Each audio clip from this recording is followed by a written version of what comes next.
Mrs. Lilly is Silly, Chapter 9. The Scoop of the Century. We didn't wait around for Michael to come back to class. We had a newspaper to finish. Andrea typed her stories in the computer. Mrs. Lilly used a laptop to look up photos we could use.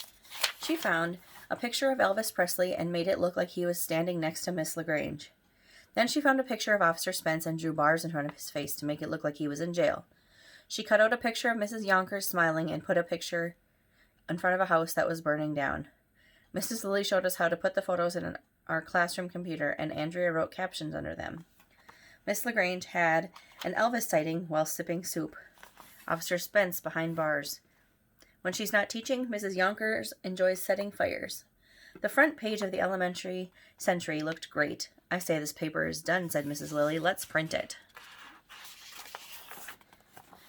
Andrea hit the print button, and the printer started printing, because that's what printers do. But you'll never believe who ran into the door in that very moment. Nobody.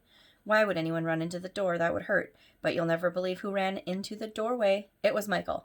He was wearing his backpack, and he was all out of breath. Did you get a scoop? Asked Mrs. Lilly.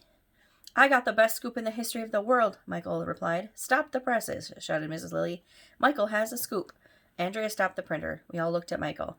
Now I know what you're thinking. You're thinking the same thing I was thinking. You're thinking that Michael pulled a plastic scoop out of his backpack.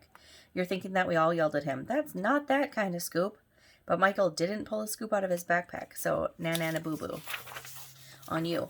What did you find out, Michael? Asked Mrs. Lilly. Mr. Klutz doesn't wear underpants, shouted Michael. Everybody gasped. We were all freaking out. No, shouted Alexa. It can't be true, shouted Neil the Nude Kid. This is the scoop of the century, shouted Andrea. Wait a minute, said Mrs. Lilly. Calm down, everyone. We have to make sure we get our facts straight. Michael, do you have any proof that Mr. Klutz doesn't wear underpants? Not exactly, Michael said, but I don't have any proof that he does wear underpants either. So I figured there's a 50-50 chance that Mr. Klutz doesn't wear underpants. We all looked at Mrs. Lilly. She was a grown-up, so the decision would be up to her. She said. 50-50, eh? Well, that's good enough for me, Andrea. Put that on page 2. Andrea typed this in the computer. Mr. Klutz doesn't wear underpants.